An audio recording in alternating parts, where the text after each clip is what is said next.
The Delaware River runs as a mighty artery through the heart of America's birthplace. A source of food and water, a hub of transportation and commerce, a focal point of recreation and beauty, it nurtures the growth of one of the world's vibrant regions. From the ports of its cities, Philadelphia, Trenton, Chester, Wilmington, Salem, Burlington, to Delaware Bay where it meets the Atlantic Ocean. This has been the door through which millions of people have been added to the rich diversity of the Delaware Valley. These people include members of the Church of Jesus Christ of Latter-day Saints, sometimes known as Mormons. Their Delaware Valley heritage is rich, intertwined with the growth of the region. Latter-day Saints, who use the word saint to describe themselves, not as deserving high praise, but in the New Testament sense as people who believe in Christ, find resonance in the biblical concept of Zion.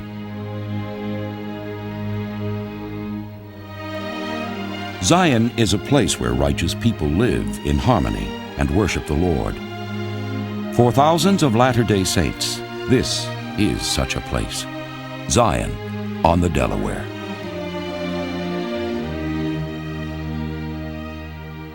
Surprisingly, the LDS Church can trace some of its earliest foundations to the Delaware Valley. In Westchester County, Pennsylvania, near the village of Cornog, an enclave of early converts sprang up in the 1840s. The area became known as Mormon Hollow. Today, if you poke around Delight Farm, you're liable to stumble upon a schoolhouse where the prophet Joseph Smith actually preached, and a stately stone home once owned by a gentleman farmer named Edward Hunter, who helped the gospel take root in this fertile soil.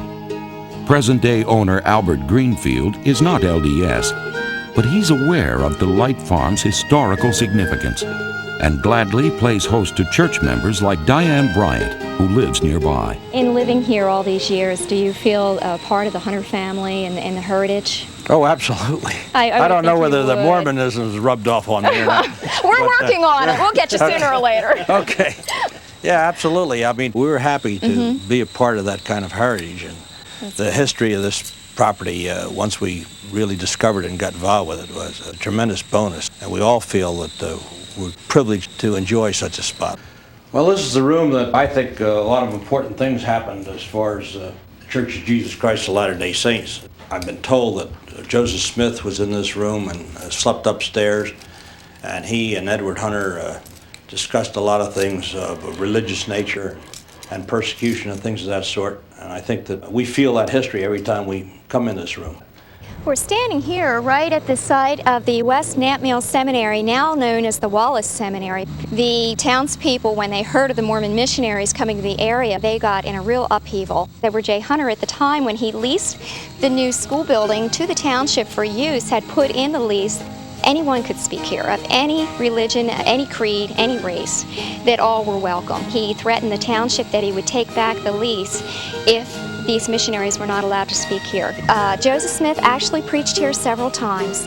36 different people from the area joined the church, and Edward J. Hunter, being of Quaker descent, ended up being baptized 9 months later. Mormon Hollow was not alone in welcoming the message of Joseph Smith. Historic Philadelphia was also listening. In 1839, Joseph Smith walked these same cobblestone streets, preaching a restored gospel. But until recently, no one knew exactly where. Enter Richard Morley from Price, Utah, who arrived in Philadelphia to supervise the LDS missionary effort. Morley's avocation is church history, and he was determined to find some on the streets of Old Town Philadelphia. When I came to Philadelphia in July of 1992, I had a very specific goal to find the church where the prophet Joseph Smith, 153 years earlier, spoke to the largest congregation in his life. He stood and spoke to the good people in Philadelphia. And so in a 177-year-old ledger book of the Universalist Church, we found 14 January 1840, for use of the church by the Reverend J. Smith, $13.63. The president of the Jewish congregation that meets here daily now, President Abraham Mirsky, was with me. I knew the Unitarians were here, but I never dreamt in my life that a Mormon was here at, that early in the 1800s. Never in my life. Because who would ever think a Mormon would be around this area? I'll tell you the truth. But I was really surprised. The prophet Joseph Smith walked through into this room here, and to my amazement, the building is in the same pristine, original condition. The same floor planks, pulpits, the banisters, the pews with the names and the numbers of the individuals still intact from 1792. Parley P. Pratt described him as a lion about to roar. The entire congregation were astounded, electrified as it were, and overwhelmed with the sense of truth and power by which he spoke, and the wonders which he related. A lasting impression was made. Many souls were gathered into the fold. Multitudes were baptized in Philadelphia and in the regions around. Branches were springing up in Jersey and in various directions. Then, suddenly, Edward Hunter was gone, and Mormon Hollow was no more. A call had come from LDS headquarters in Nauvoo, Illinois. Faithful saints from throughout the region joined a westward exodus that led to Salt Lake City, Utah. Nearly 100 years would pass before Latter-day Saints would once again gather in their own chapel. 55 members from Pennsylvania, New Jersey, and Delaware dedicated a beautiful new building in Philadelphia with a prayer by President Heber J. Grant. Today, the 46th Street Chapel belongs to another denomination, but Virginia Southgate remembers it still. Her family helped build the chapel, and she was its first pianist.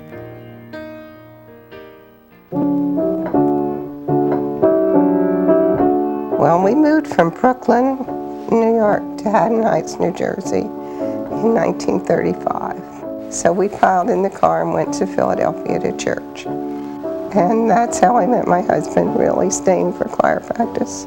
Norman's father decided we needed a better building. And he must have spent 3 vacations out in Salt Lake trying to talk him into the fact that we needed a building. And we finally did get the building. And it's a beautiful building built with Foxcroft stone. Now that picture you have in front of the chapel, that was practically the whole membership. And my father-in-law pushed, we need a whole lot of missionaries. We need them right in Philadelphia. And that's when the church grew, when they really inundated us with missionaries.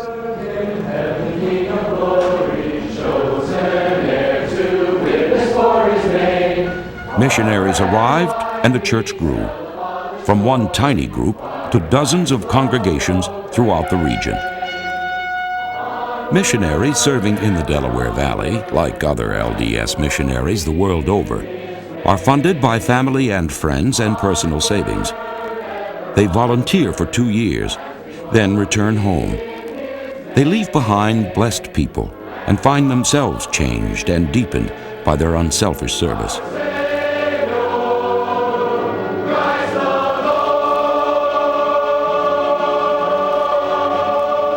They teach the gospel, not only in English, but also in Korean, Cambodian, Vietnamese, Thai, Portuguese, and Spanish.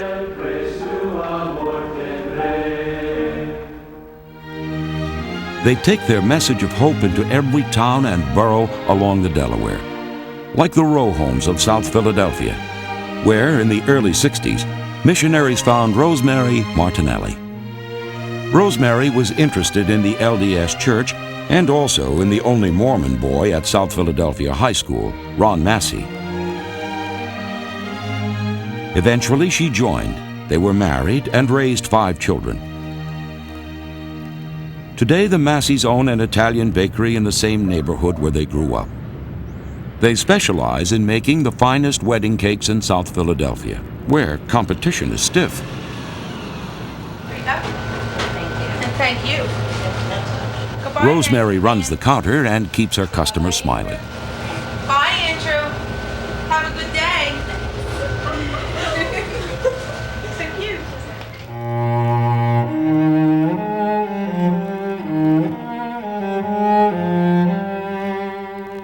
Ron prepares the ingredients and does the baking. But the true secret of their success is in the basement. The oven's been there since 1900 when the building was built. The fellow who built it died 60 years ago. So as far as getting any kind of repairs done to it, it's pretty difficult because there's not many brick oven builders around anymore. One of the reasons why the cakes turn out so well and what makes us so popular is because we have the brick oven.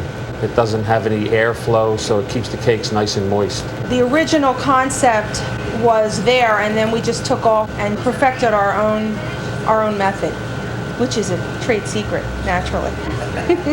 Take a good piece.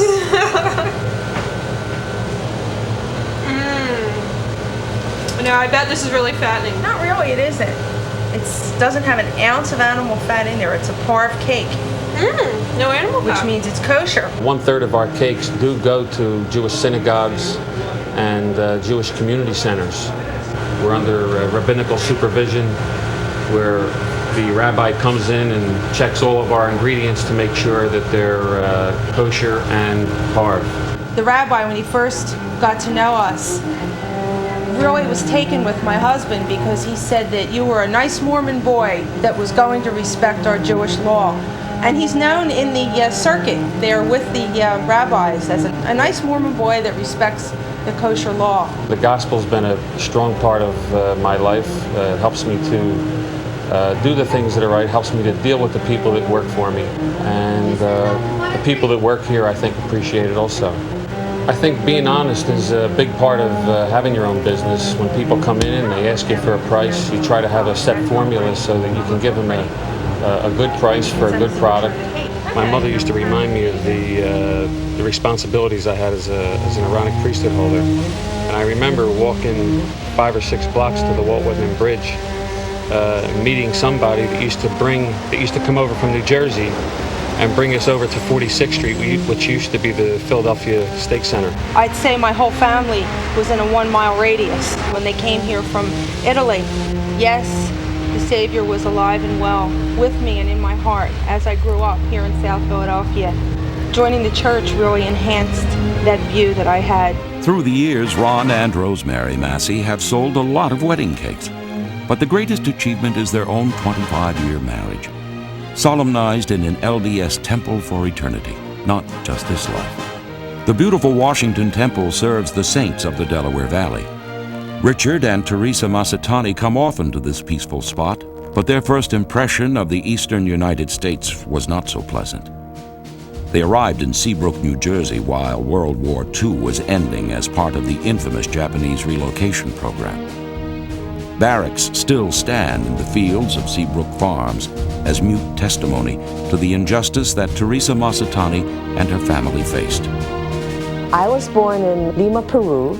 At the time, my parents were just going there to make a lot of money and then just go back to Japan, but Pearl Harbor incident happened. Since the Peruvian government was the ally of the United States, we were used as prisoner of war, and they sent all of us to a camp in Crystal City, Texas.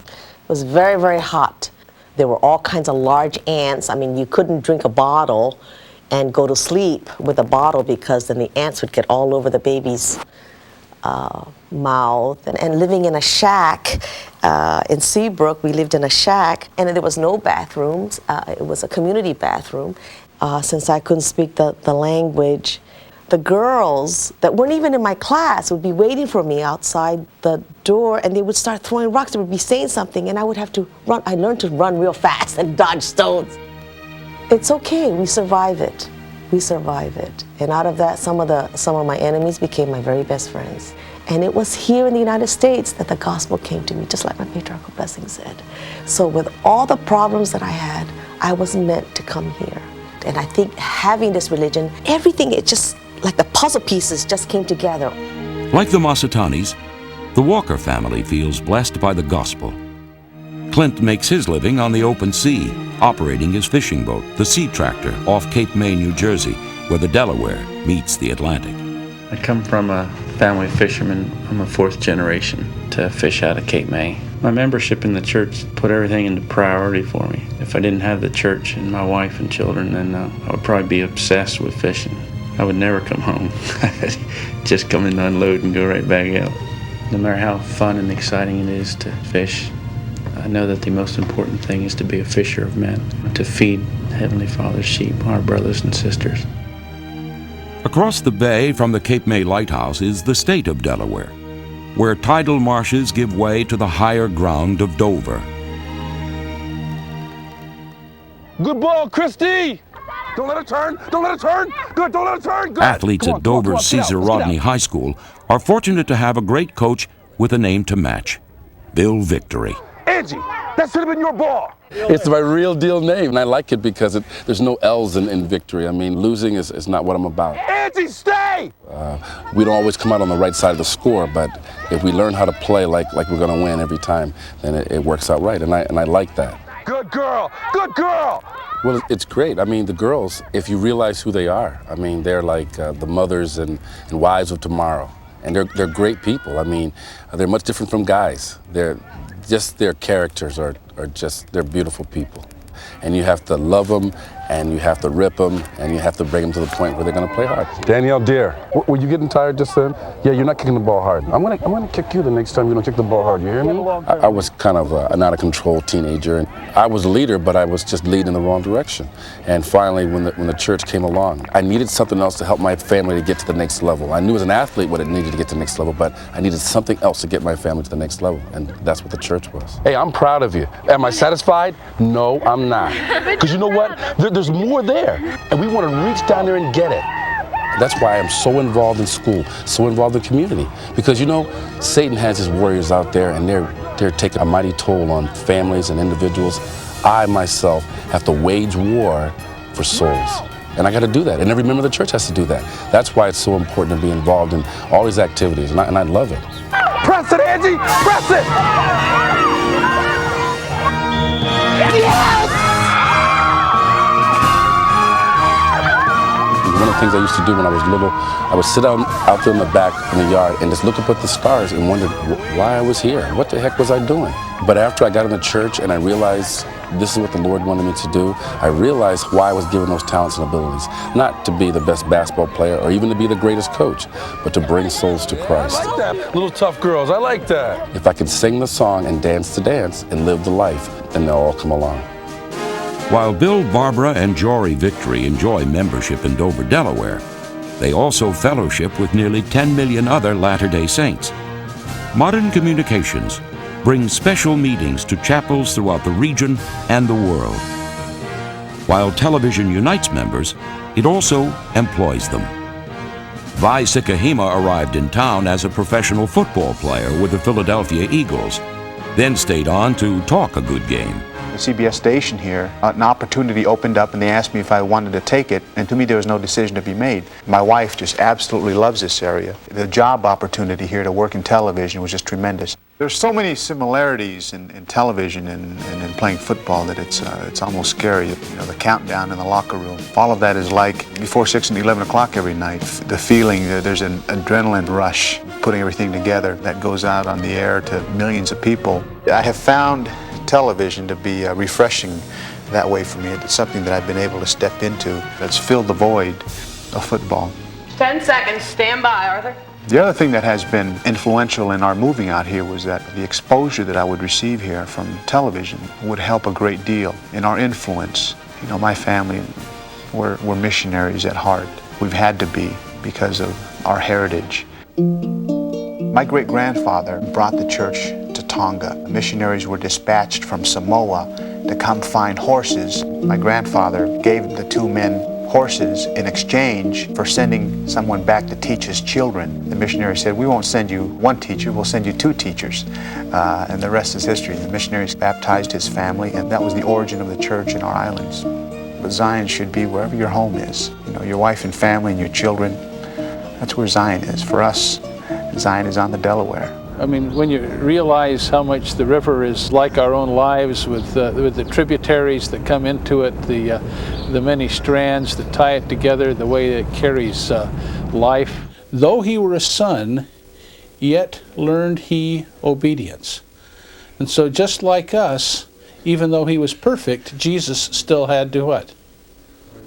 He still had to learn. Bertram Willis holds an executive position in a large Camden, New Jersey corporation. Yet he still finds time, as part of the church's unpaid ministry, to lead the church organization in southern New Jersey. Thank you, Peter. For us, I guess, particularly touching, 12 years ago, we had a baby, Peter, with Down syndrome. And we've just found so many wonderful, supportive friends in our neighborhood who have been so helpful to us with Peter and with our other children. This is just a great place to live. It's a great place to raise children. It's a great place to find wonderful friends. Still talk to people, and there are still some left who remember when they met in the Planned Parenthood building underneath the Ben Franklin Bridge in Camden. Folks who remember meeting in funeral homes, in YMCAs, in VFW halls. And what's exciting, of course, is to see us blossoming again where we have blossomed before, but before always folks have gone west, and now we're staying here and putting down roots and building. It's exciting to see folks from so many different kinds of backgrounds joining the church.